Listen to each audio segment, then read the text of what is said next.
Which of these do you think best describes a class action lawsuit?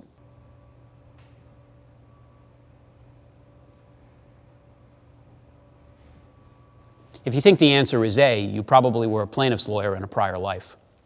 Of course, my correct answer is D, which is one reason why consumer-facing businesses hate to see class actions cross their desks. These cases are very rarely about the truth and are much more likely to benefit the plaintiff's lawyers than actual consumers. Each year, more than 5,000 class action lawsuits are filed in state and federal courts. That means thousands of lawyers just like you who work for consumer-facing companies will have to deal with these cases. Thankfully, though, there are steps we can take to make sure our companies are not easy targets and to deal effectively with a class action if we have to face one. I'm going to begin today by giving you a little background on class actions, followed by some things your company can start doing today to reduce your risks of being hit by one. After that, we'll focus on what to do immediately when you first learn a case has been filed against you. We'll talk about why you need very different strategies for defending consumer class actions than you think about in other types of litigation.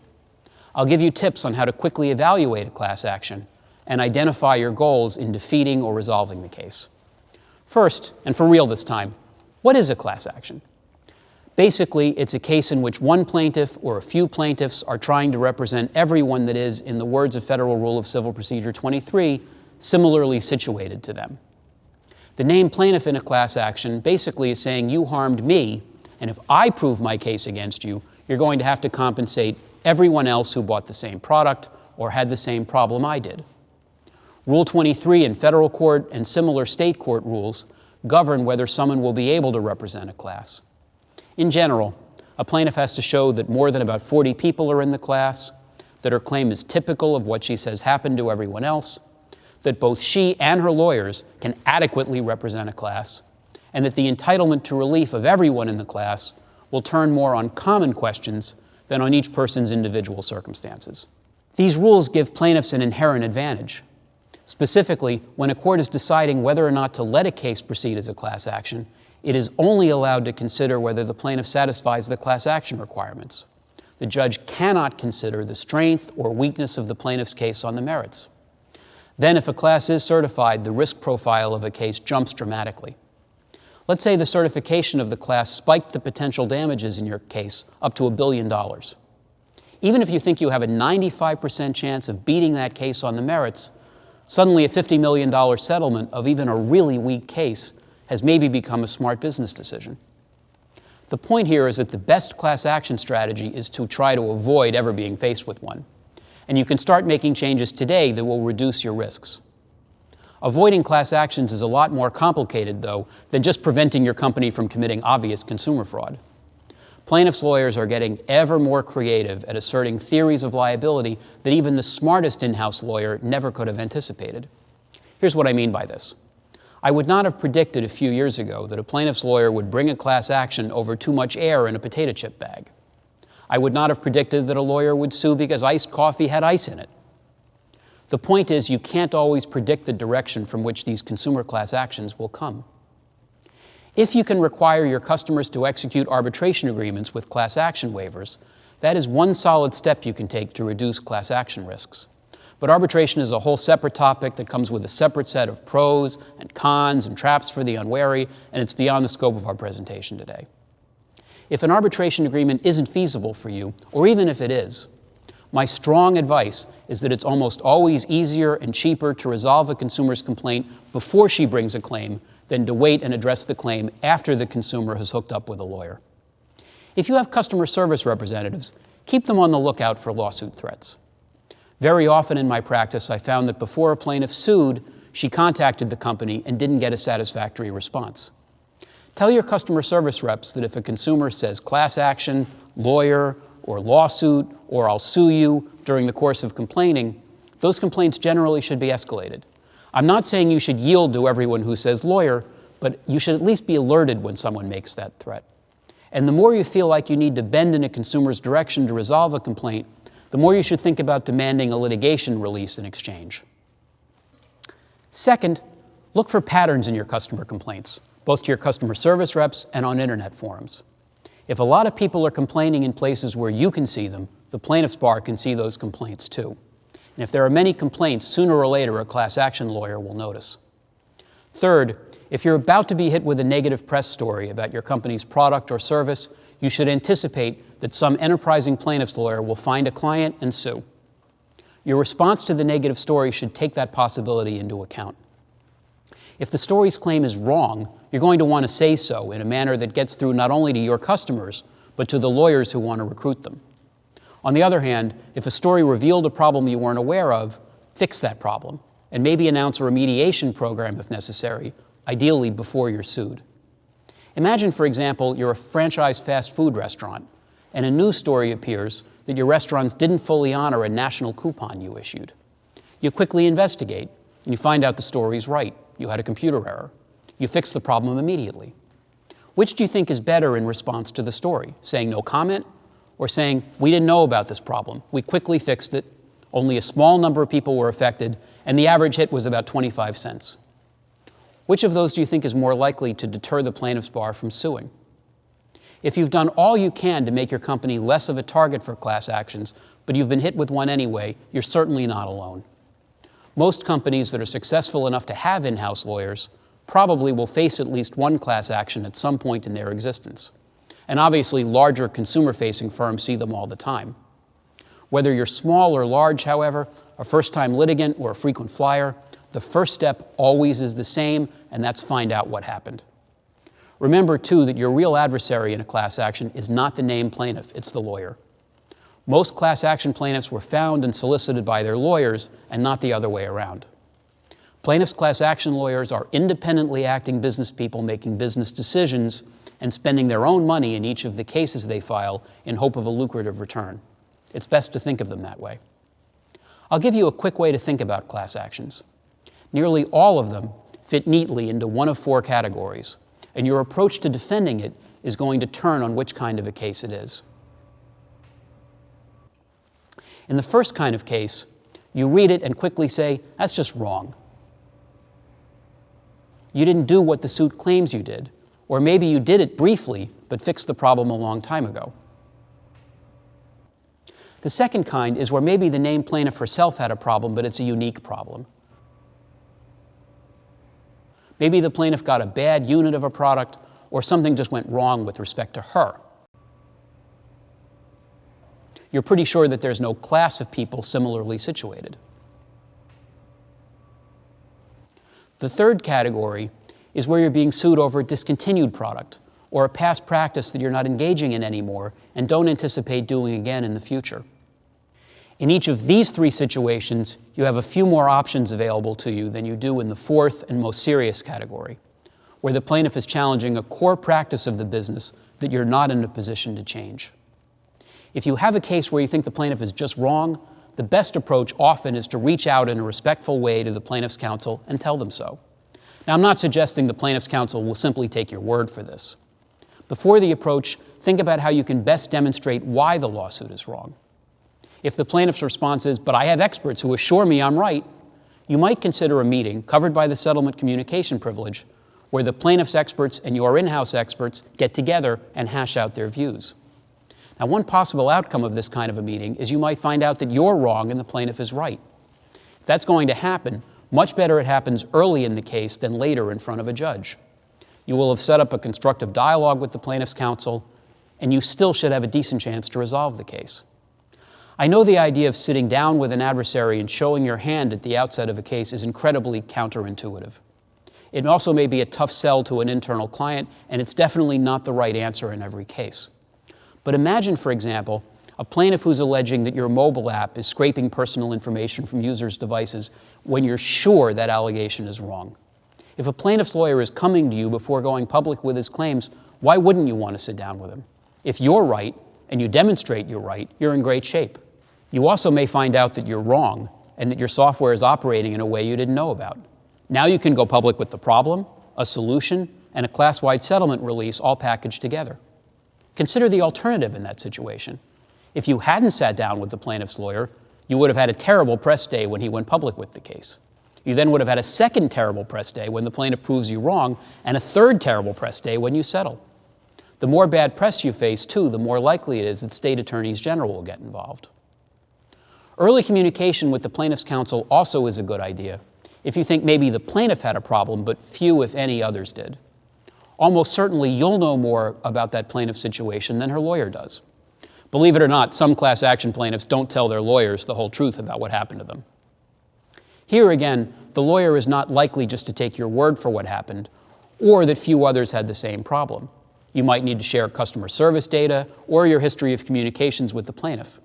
Even then, the plaintiff and her lawyer still may not go away without at least some compensation. But you can maximize your chance to resolve the case on an individual basis, maybe for just a few $1,000s, rather than having it unfold as a class action. Where things start to get uglier is if you did what the plaintiff accuses you of doing and it affected a definable group of people. This can be something ridiculous that shouldn't be actionable, like ice in the iced coffee, or something more substantial that you've always had at least an inkling might get scrutinized someday. You may very well have defenses to class certification, but the main fight is going to be a merits issue. Did your practices violate the law or didn't they? In a class certification fight, remember, the merits, who's right and who's wrong on the law, don't matter. The only thing that matters is whether the plaintiff satisfies the certification requirements. If you don't think you can make a case go away quickly and inexpensively, you need to think carefully about your litigation strategy. In particular, if you don't think a motion to dismiss a class action is likely to succeed, you may not want to make that motion. Both on a motion to dismiss and on a motion for class certification, a judge generally has to accept the complaint's allegations as true.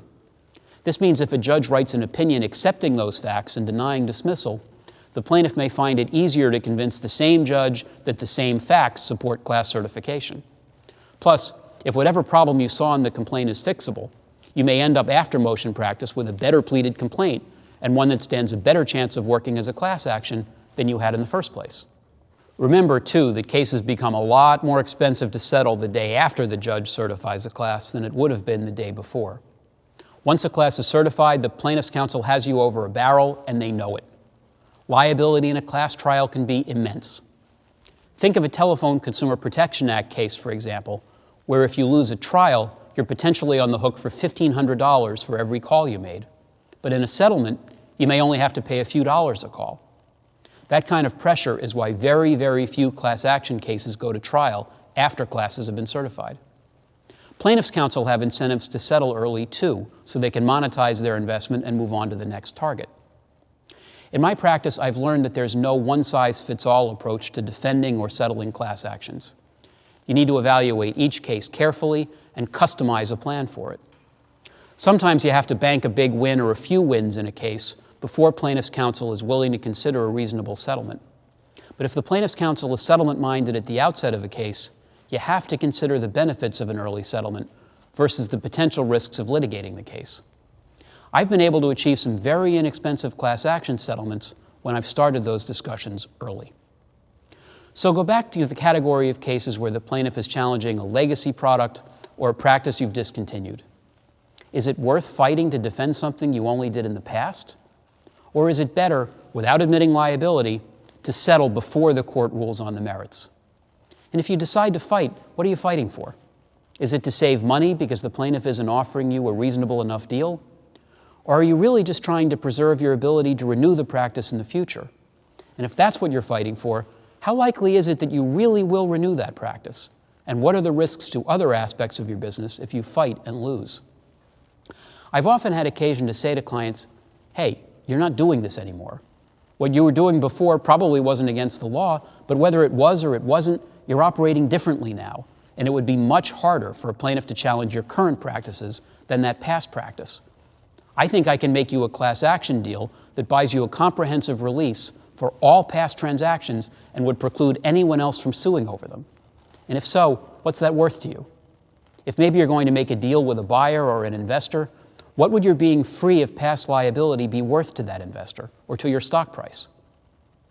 I entered into a groundbreaking deal a few years ago for a startup mobile app company accused of a privacy violation. I think we would have won the case on the merits, but we had a chance to settle early on terms that worked for the company. The settlement provided for $0 up front. Only if the company is still doing business in 4 years, or if it's sold in the interim, would it have to pay anything. Meanwhile, during that whole 4-year period, no one else can sue over the same problem. This is what I mean by a customized deal and the potential value of early settlement discussions. You have these choices in cases that are just about legacy practices. Unfortunately, though, if a plaintiff is challenging a core and ongoing business practice, something that's vital to your business, and if that plaintiff won't take an individual settlement, you may not have any choice but to defend the case all out. I have to ask, though, is there really no change you could make to the challenge practice that you could offer as settlement currency if you think that settlement is preferable to bet the company litigation? If you really can't change anything, then you can't realistically settle on a class basis because you're going to be doing the same thing tomorrow that you did yesterday. Your only choice is to fight, which we'll talk about in a bit. Now, I've mentioned settlement a lot, and that's because the overwhelming majority of class action cases that survive dismissal motions do settle before trial. Settling a class action, however, is different from settling cases with just 2 parties in a room. The rights of absent class members are involved, and that means you have to notify all those people and give them a chance to opt out of the settlement or object to it.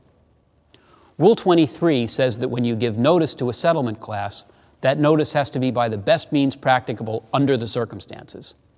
Importantly, that means if you have direct contact information for class members, you have to notify them directly. That direct notice can be electronic, like by email, but if you only have physical addresses for class members, you may need to pay for printing and postage. And if you don't have any direct contact information at all, you may need to advertise the settlement in expensive publications like People or Parade. And mailed notice and advertised notice can get very costly. If you're in federal court, a law called the Class Action Fairness Act of 2005 also requires you to send notice of any class action settlement to the U.S. Justice Department and the Attorneys General of all 50 states. And after receiving this notice, DOJ and the AGs can and do object to settlements they think are unfair. Settlements absolutely can be creative, and I've already given a few examples of that. I'm a huge believer, too, in the concept that cheap cases must be able to be settled cheap. What I mean by that is, if the plaintiff class didn't have any real out-of-pocket damages, or if the claim of a legal violation is speculative at best, settling that case should not have to cost the defendant a fortune. Creative, however, does not mean collusive. Even if a plaintiff might take a less expensive deal, defendants have to ask themselves whether they should spend a bit more money in order to overcome potential objections and maximize the odds that the court will approve the settlement.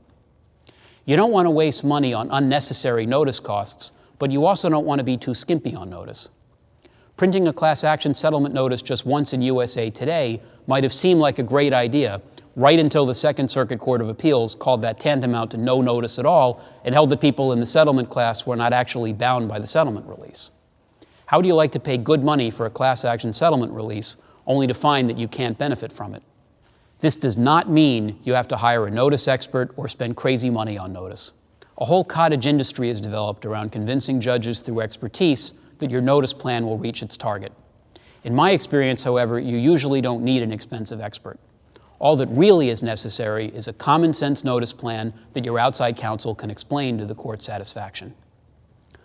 Other ways you can get into trouble by cutting corners on settlements is by relying entirely on coupons rather than having cash payments as an option. Most companies would much rather give settlement class members $5 off their next purchase than send class members $5 checks. But the same reason companies prefer to offer coupons off future sales is the reason why state AGs hate coupon settlements. In fact, AGs in more than 3/4 of states have filed appellate briefs flatly opposing the use of coupons in all cases, even where coupons are the only kind of relief the defendant can afford. I'm not kidding about this. Before a prominent retailer went bankrupt, it offered a coupon settlement in a consumer fraud case, and it said that a coupon settlement was the only kind of resolution that would keep it out of bankruptcy. 30 state AGs banded together and filed a brief saying, "We don't care, we just don't want our residents to have to do more business with your company in order to get settlement benefits. And if that means you go under, so be it." The court agreed with the AGs, the company went bankrupt, and the class got nothing. I still believe there are cases where coupons make sense and courts will approve their use. Almost invariably, however, you'll want to have a cash alternative, even if it's a lower face value than the coupon option. And if you use coupons, you'll want the terms to be as generous as you can reasonably make them, like with long expiration dates and letting people combine, transfer, and sell their coupons. Remember, too, that as focused as plaintiffs' class action lawyers will be on what the class gets, they will be even more focused on what they, the lawyers, will get. In settlements, class action lawyers can be paid based on how much time they've invested in a case, often receiving multiples of a fair hourly rate, or they can be paid a percentage of what the class gets. If they're seeking a percentage, that means they have an incentive to make a settlement look more generous than it actually is. Defense lawyers have to be on the lookout for that, because if a court becomes skeptical of a value claim, that may impact the court's view of the settlement as a whole.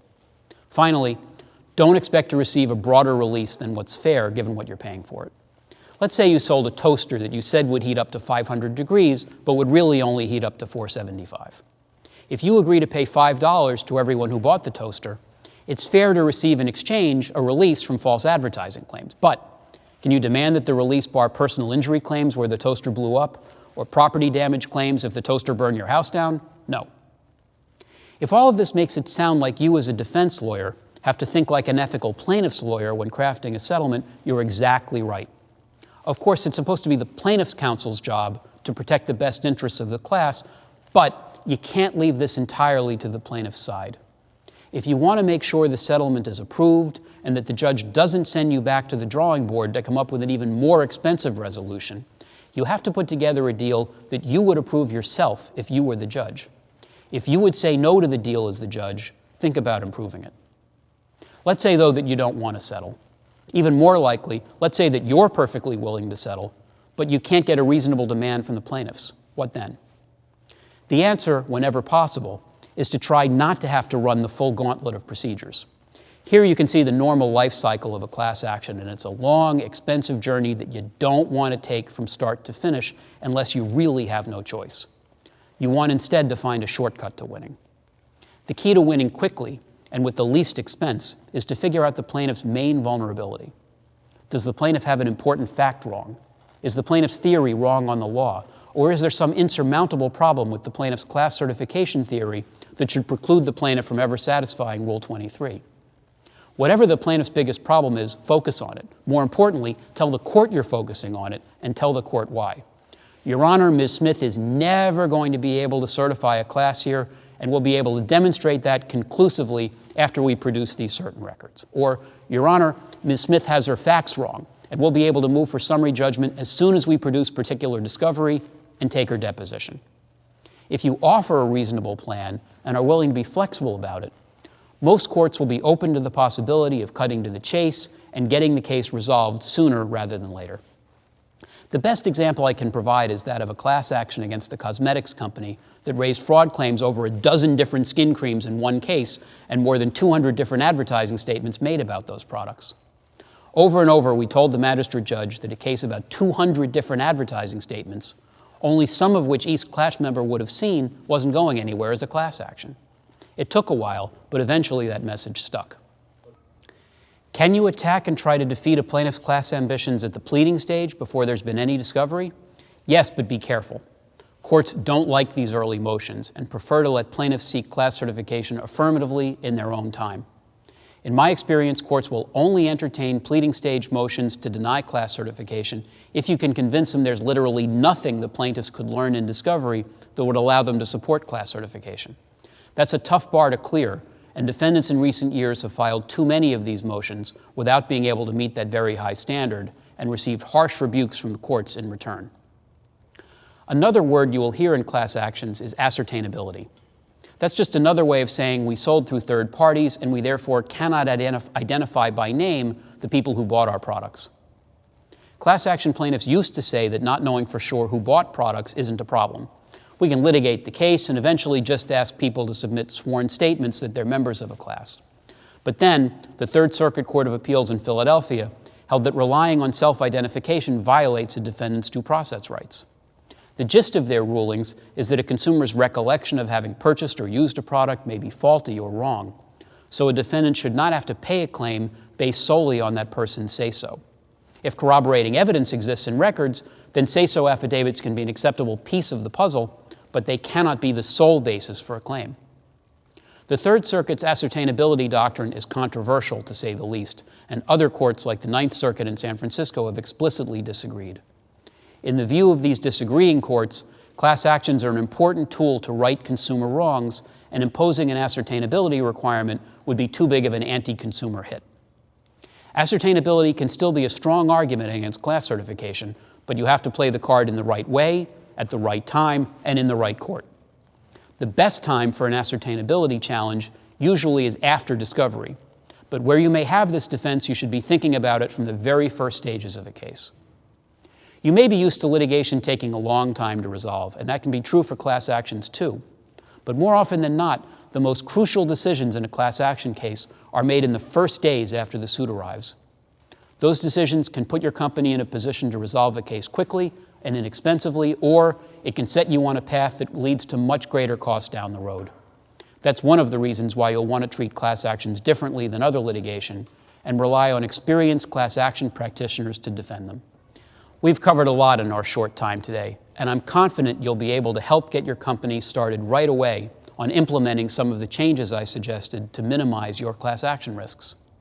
You also now know the tools you will need to deal effectively and efficiently with a consumer class action. That said, consumer class actions raise many more issues than we've had time to discuss. For example, how do I draft a strong and enforceable arbitration agreement that includes a class action waiver? If a class action is filed against my company in state court, should I remove it to federal court? When should I try to settle just with a named plaintiff, even if that means other people in the same situation can file copycat cases? If I lose a class certification fight, can I move to decertify a class later if new discovery should make the court reconsider? While the list of questions raised by consumer class actions may seem endless and overwhelming, you are not alone. Many other companies are confronting these same issues, and help is available.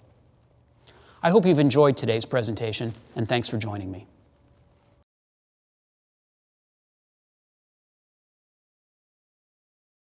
Class action litigation keeps growing. It seems like any new news report or public allegation of even possible wrong results in an immediate class action lawsuit filed against the company. Whether it's a claim of consumer fraud, a data breach, an employee wage and hour claim, or a product liability issue, class actions are a reality for corporate America today. Studies show that nearly 60% of companies in the US are now facing a class action lawsuit, cases which are among the most expensive and worrisome legal matters that they will face. But what if you had an opportunity to stop it all, to immunize your company from class actions, helping you and your business colleagues sleep better at night? That is the opportunity presented by the careful use of class action waivers in arbitration agreements. The promise of class action waivers in arbitration agreements is real. I recall being at a forum with class action plaintiffs' lawyers a couple of years ago, and they said that their first number one screening question for any new case was, is there an arbitration clause with a class action waiver? And we found that companies who carefully craft and implement these provisions in customer agreements and their employee contracts avoid most, if not all, class action litigation. Today, we're going to discuss these class action waivers and arbitration agreements. What are they? How do courts look at them, and how to create them so they are enforceable and achieve your goals. Before we get started, I do want to say that arbitration provisions and class action waivers are not for everyone. Before you start drafting anything, you have to determine whether arbitration and class waivers are right for you and for your company. Arbitration can be an excellent solution. It's often less costly, faster, streamlined, private, and you avoid the risk of emotion-fueled jury verdicts in traditional court litigation. However, arbitration can also have its drawbacks. Your appeal rights are limited. Damages can be awarded without rigorous evidentiary proof, and often you face the increased difficulty of getting summary judgment or dismissal at the outset of the arbitration. Class action waivers have their own pros and cons. On the one hand, they can certainly avoid expensive and time-consuming litigation involving hundreds, thousands, and even millions of class members. But they also mean that you could face instead multiple individual arbitration proceedings that actually may be more costly and involve more time and aggravation than simply resolving the issue once and for all in the context of a class action.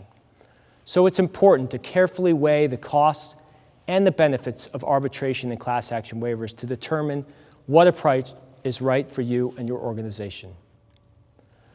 Looking ahead to the next 25 minutes or so, I will walk briefly through some important context explaining how the Federal Arbitration Act works and how courts have approached class action waivers and arbitration agreements, including the watershed Supreme Court case AT&T versus Concepcion. With this background, we'll discuss how to apply those rules to your own work, creating enforceable arbitration agreements with class action waivers. Importantly, there are two key things to consider when crafting and implementing these provisions. First, you have to get the language of the agreements right. Courts and litigants will heavily scrutinize the language, and there are lots of potential pitfalls to look out for. Second, even with perfect language, your arbitration agreement and class waiver will be worthless if you cannot prove that the plaintiff agreed. So you need to make sure that you have done everything possible to obtain and be able to prove that consent exists. Finally, we'll touch on some unique issues that are facing employers impacting financial services industries as well. Turning then to the background, long before the idea of modern class action practice developed, the Federal Arbitration Act, or FAA, was enacted in 1925. The FAA applies in both state and federal courts, but only to non-maritime transactions involving interstate commerce. When it does apply, the FAA is powerful. As a federal statute, it supersedes any conflicting state law or rule, making the FAA the controlling law for these transactions. For purposes of today's discussion, the most important part of the FAA is Section 2.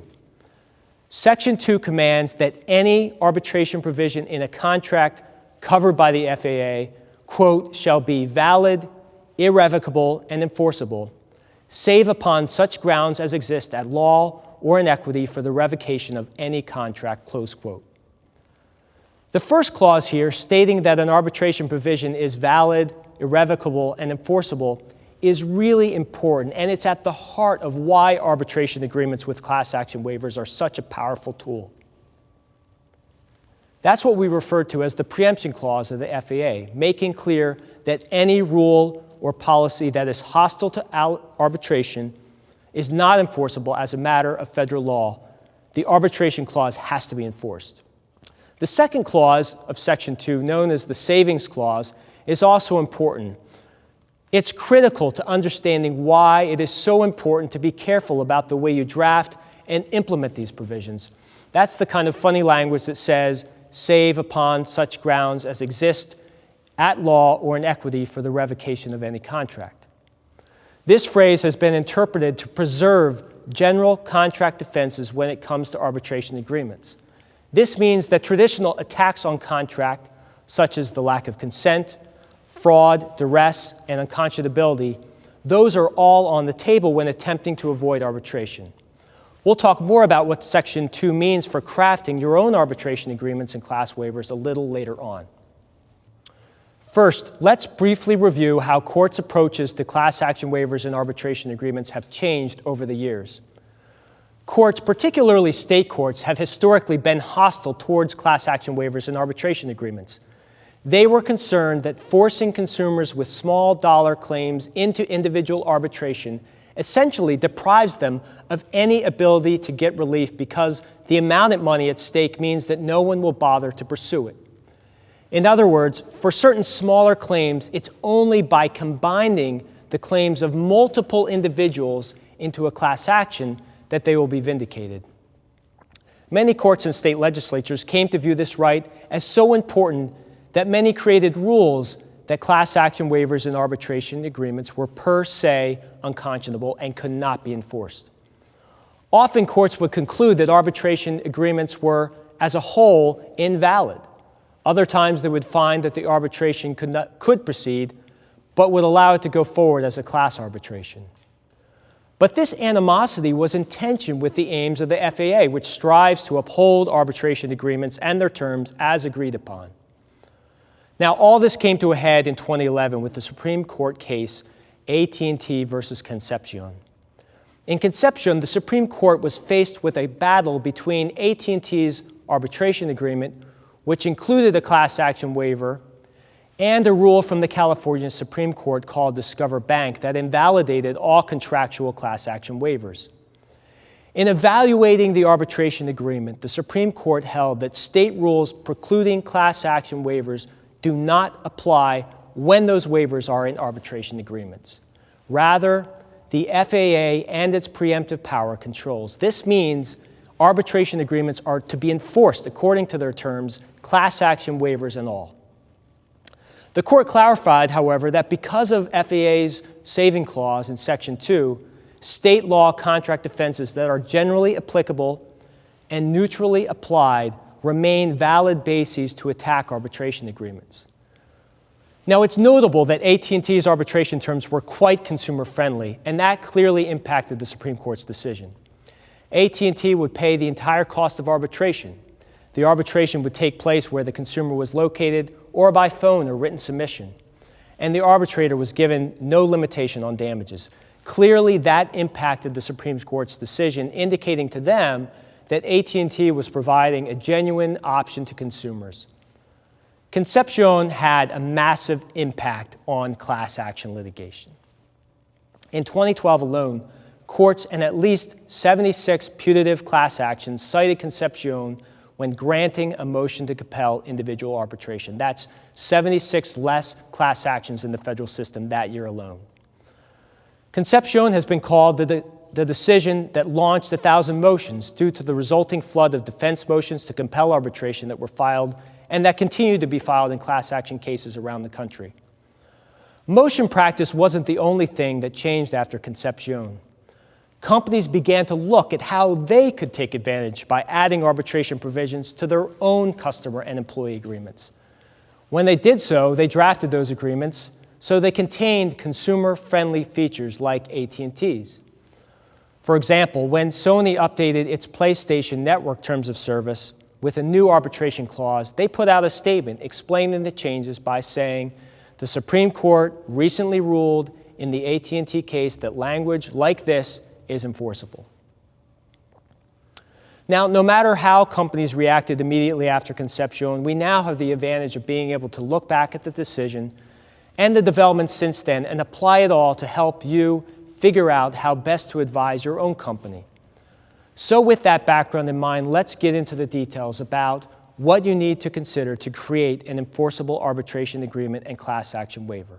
As we know from the savings clause in Section 2 of the FAA and from Concepcion, generally applicable state law contract offenses apply to class action waivers and arbitration agreements. And one of those key contract offenses is unconscionability. That's the question about whether the language is unreasonably unfair. One way to fend off unconscionability challenges is to add consumer-friendly features to your agreement, just like AT&T did in the Concepcion case. Try to make it easier for your would-be class members to arbitrate individually instead. Small concessions and costs on your part can make a big difference in this realm, and they will be well worth it if they help avoid a massive class case. Perhaps the first thing to consider is the scope of the arbitration agreement. Which consumers will it apply to? Which purchases? What actions? It's understandable to want a blanket arbitration provision and to make the scope as broad as possible, but there could be some downsides, and an agreement that seems too broad may be considered unfair and deemed unconscionable by courts. There's at least one example about 5 years ago of a major consumer products company, and I'll not use their name, but after dealing with a messy class action about the labeling of their products, the company decided to amend its website terms of use and include an arbitration clause and class action waiver. Now, the company's terms were very broad. Anyone who used their website or any resource from their website or any product or service of the company was covered. This meant, arguably, that if you simply downloaded a coupon, liked the company or its products on Facebook, or pinned any of its products on Pinterest, you had, by that action, agreed to arbitrate any claims whatsoever against the company, including a waiver of class action rights. Now, unfortunately, this did not go over well. The backlash started when a New York Times article was published with the unforgiving title, when liking a brand online voids the right to sue. The company published a response to what they called a mischaracterization of the agreement the very next day. Although the agreement was certainly mischaracterized by the media, it is true that the arbitration clause did appear, at least on its face, to apply quite broadly to many interactions with the company. The company faced increasing backlash from the press and consumers, and just 3 days after the New York Times article was published, it removed the arbitration provision in class action waiver. To this day, this particular company does not have an arbitration and class action waiver provision and continues to face class action litigation. There are a couple of lessons here. First, consumer groups, the press, and the plaintiffs' bar are all increasingly sophisticated about the use of arbitration provisions, and they're unafraid to criticize companies that decide to implement them. So any addition of an arbitration agreement and class action waiver is going to come with at least some potential for scrutiny and publicity. Since this particular incident, however, there are many high-profile companies that have implemented arbitration provisions and class waivers without issue. So while it's a good cautionary tale, the story should not discourage most companies from taking this step so long as they do so carefully. Second, back to my point about scope, it matters. Do you really need someone who liked your company on Facebook to agree to arbitration? Is that person really at risk to sue your company in a class action? If the answer is no, don't try to make them agree. By trying to accomplish too much, you can end up accomplishing nothing at all. It's better to be sensible, take a reasoned, risk-calculated approach to scope, and achieve most of your company's goals rather than trying to do too much.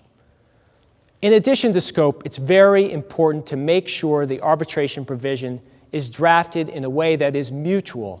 It has to apply to both parties and cannot appear to reserve special rights for the company. Courts do not like it when the party with more bargaining power, in this case the company, gives itself rights while taking them away from the party perceived to have less power, the consumer. In response, they will strike the agreement down. We've talked about scope and the need for the arbitration language to be mutual. Another key consideration is location. Traditionally, most commercial contracts specify that disputes have to be resolved in a location that is convenient for the company, typically wherever the company is headquartered. But that's not necessarily the best choice for an arbitration clause. Rather than specifying an arbitration location that is convenient for the corporation, think about stating that the arbitration will take place where the consumer is located. You could even give them the option of arbitrating by phone or by written submission if they choose. In addition, you should consider the cost. You can specify that a company will agree to pay for things like filing and hearing costs associated with arbitration. Expenses like that are still a win when compared with the cost of defending a massive class action. They make it easier for a consumer with a small dollar claim to pursue it individually, and therefore also help avoid arguments that the provision is unconscionable. Another good related idea is to include an exception for bringing individual claims in small claims court. This shows your consumers and the courts that you're reasonable and not taking advantage of bargaining power in even small matters. Some arbitration service providers, like the American Arbitration Association, actually require that you give consumers the option to sue individually in small claims court. Finally, and this may seem like an obvious point, but it is critical that you put the class action waiver in the arbitration provision itself. It has to be part of the arbitration agreement. Sometimes companies have set up their terms so they have a great arbitration provision, and then they have a separate paragraph with the class action waiver. But that can be really problematic. Without integrating the class action waiver into the arbitration clause, you potentially lose the benefit of FAA preemption, and the rules banning class action waivers in arbitration contract will be in full effect. Just simply an organizational mistake can risk the benefits that you hope to achieve. So we've considered the scope and the need to get that right. We've considered mutuality, that the provision binds both parties and is not one-sided. We've also talked about the need to consider location and cost and ensure that those are not overly burdensome on the plaintiffs. We've also talked about the need to provide an exception for small claims court And we've discussed the critical importance of placement of the waiver within the arbitration clause. Now, of course, these are just some of the things to consider when drafting the language of the arbitration agreement. Other issues to consider, for example, are whether you want to provide a right to opt out and whether to include a choice of law provision. In addition, and I want to emphasize this is an area where there is a lot of litigation, where there are constant legal developments, so it's really important to make sure you're keeping track of evolving standards, including consulting with in-house colleagues or outside counsel who are regularly following and dealing with these issues. Now that we've covered some of the best practices for getting the language of your agreement right, let's move on to the next important step I laid out: actually getting agreement to arbitrate. You can have perfectly written arbitration language complete with a class action waiver with consumer-friendly terms that help attacks based on unconscionability, but none of that matters if the consumer never actually agrees. Before a court is going to enforce a contract, in this case meaning before a court will compel individual arbitration, the court has to find that the contract was formed in the first place. Let's talk more about how to make sure that happens. To introduce this topic further, I want to consider the two screens next to me. These are two variations of the actual user sign-up screen on the Uber app. Now, for any of you who live under a rock and do not know, Uber is a super awesome company that provides a ride-hailing service through an app on your mobile device. If you look at these screens, you can see that the language on both references the company's terms and conditions, which was carefully drafted to include an arbitration and a class action waiver. If you look at these screens, you can see that the language on both references the company's terms and conditions, which contained carefully drafted arbitration and class action waiver language. Uber had gotten the language right. The question is whether or not they had an agreement. So imagine that you were asked to advise Uber, which of these two screens would you use? Which do you pick? What are the differences? Certainly one is brighter and one is darker. One has font that's a little larger. But honestly, there don't seem to be many significant differences. The few that do appear are fairly negligible. So it appears the answer would be either one. In fact, both of these screens were subject to litigation with different and conflicting results. At the district court level, the darker screen from a case called Cullinane protected Uber from a major class action, while the lighter screen from a case called Meyer was found to be insufficient to enforce the arbitration agreement. In Cullinane, which is the darker screen, Judge Woodlock from the District of Massachusetts decided that the screen gave plaintiffs reasonable notice that their agreement was subject to the terms, and that they signified assent by clicking done and using the service. This meant that a proper agreement was reached. So he granted Uber's motion to compel arbitration. But the court in Meyer, looking at the other screen, the lighter screen, found that no agreement was formed. Instead, Judge Rakoff from the Southern District of New York held that no explicit I agree box was present and the terms of service were not prominently displayed. Therefore, plaintiffs did not have reasonably conspicuous notice. And just like that, Uber was at the mercy of a class action with the exact same language and a very similar screen that had been used and at issue in Cullinane. However, on appeal, something really strange happened. In both cases, the circuit courts disagreed with the lower court's interpretations. Both were reversed. In Cullinane, the First Circuit found that the lower court was wrong and that Uber's screen was not sufficient to hold the plaintiff to the terms of the arbitration agreement. First, the terms were only accessible through a hyperlink, but the First Circuit found that nothing indicated to the consumer that the text in question was indeed clearly a working hyperlink. The language with the hyperlink was not conspicuous enough where compared to terms on the same screen with similar or larger font sizes and that were more noticeable. So the First Circuit found that the plaintiffs lacked reasonable notice and did not provide unambiguous assent.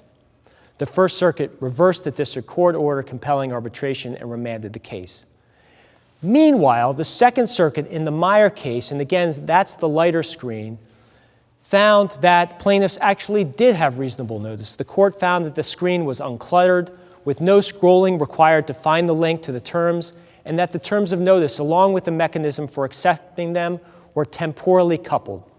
Although the terms could only be reached through the hyperlink, the Second Circuit held that the instructions were clear and reasonably conspicuous. The court vacated the district court's order denying Uber's motion to compel arbitration and remanded the case. Now, there are a number of lessons we can take from the Uber situation and from the other cases looking at contract formation issues. The key is to design a contract formation process that makes clear that the consumer is agreeing to the terms, including the arbitration process. The first step is to consider the contracting method, and there are a number of different options. There's the classic written agreement with a signature. There's a click wrap, where the customer has to click a box confirming that they have read the terms. Those are two classic examples. Another format is called a scroll wrap, where the customer actually has to scroll down through the terms before they can agree with a check at the bottom. That's often considered the best because there is little argument that the consumer has opportunity to review and agree to the arbitration provision. But that can also be a little complicated and bulky to implement, and people may be turned off from your product or service. The most common choice is what's called a modified click wrap or login wrap. This is similar to what Uber used. Although there's not a separate click box for consent to the arbitration agreement, the consumer signifies his or her acceptance by clicking to confirm their membership or purchase or proceeding to the next screen to log into the app. Second, and in implementing a provision like this, it's very important to give careful attention to what we refer to as the, quote, call to action language. That's the language that lets the consumer know that by taking some step, they are agreeing to the terms. The language needs to clearly let the consumer know that by clicking on the place order button or confirm membership or proceed button, whatever it is, that they are agreeing to terms which should be clearly available in a hyperlink. Next to me are two screens showing this call to action language in what I would call a modified click wrap agreement. The first here is from a major e-commerce company focused on apparel and fashion. They require that users become a member before they can shop on their site. So here you see that on the membership screen, they have specifically called out that by becoming a member, you agree to their terms and their arbitration agreement, and they've actually taken the additional step of including the arbitration agreement language in its own hyperlink. The next example here is from a large brick and mortar retailer that also has a significant online presence. You can see that this is the final screen in the online order process, and they are asking for agreement to arbitration at the point the customer is going to click to confirm the purchase. This is a very common format in the e-commerce space. Third, it's also important to think about where you place this call to action language. Do you include it at the top of the page, at the bottom of the page? Is it buried on the screen so the customer has to scroll down to see it?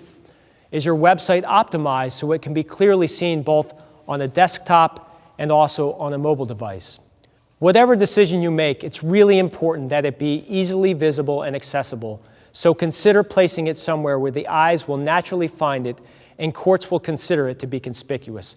Typically, it's best to have it in close proximity to the button that the customer will select to indicate their consent. In that same vein, think about your font, both the size and color of the call to action language and the button. In the Cullinane Uber case, both the district court and the circuit court judges focused on the font size of the call to action language as compared both to the background and the color of the hyperlink with the relevant terms. The point is that in order to be convinced that an individual should be bound to individual arbitration, courts want to feel comfortable that the agreement is not just discoverable, they want it to be conspicuous enough so that they can say the consumer was on inquiry notice that they were agreeing to a contract. So this is the place where you as the attorney really need to embrace the website or app design team and make sure they understand the legal importance of things as simple as color, size, and placement of the language. You need to make certain that they give you the ability to review and sign off on the precise design of the relevant screen, including any subsequent changes. So I hope this has given you a good overview of the key issues you need to consider when creating and implementing an arbitration provision with a class action waiver.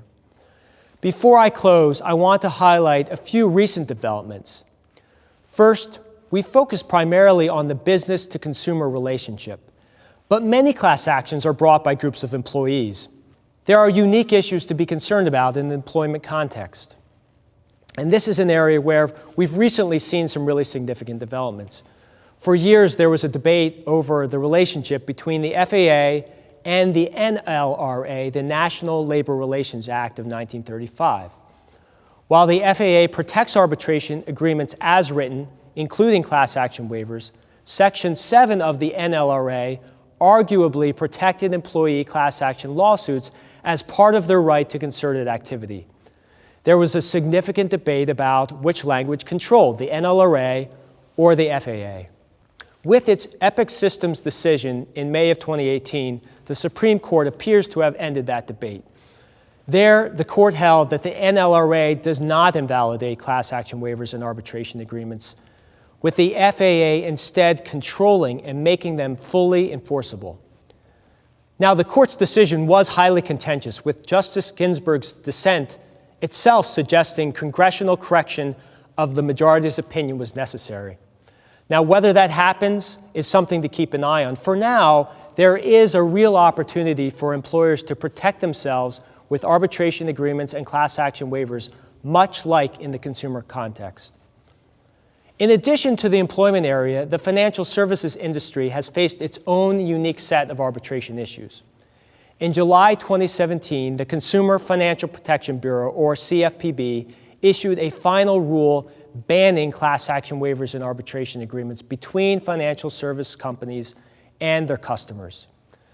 However, this prohibition never got off the ground. The House of Representatives passed a resolution to prevent the rule from taking effect, and the Senate affirmed with a very close 51-50 vote, where Vice President Mike Pence cast the tie-breaking vote.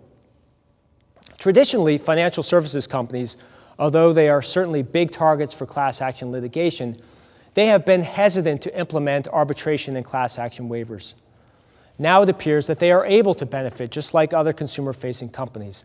Of course, this is another area where the law could evolve, and it's important to keep an eye on developments, including political changes that could have a real impact. So I hope the discussion today has given you a good sense of the way in which you can craft and enforce arbitration agreements with class action waivers. Clearly, arbitration provisions with class waivers can be a powerful defensive weapon, helping to protect your company from costly and troublesome class action litigation. Implemented in the right way, they can provide viable options for consumers to get relief and address disputes without the need for wasteful class action litigation. But remember, it takes careful consideration and planning to properly implement these provisions. First, get the language of your agreement right with consumer-friendly features that make it clear consumers have the ability to pursue their rights in arbitration if they want to, and help fend off challenges based on the doctrine of unconscionability.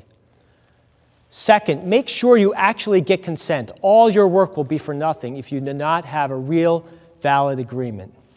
And last, it's so important to stay tuned in this area. Despite the staying power of the Federal Arbitration Act and the Supreme Court decisions emphasizing its importance, there are constant developments in this arena.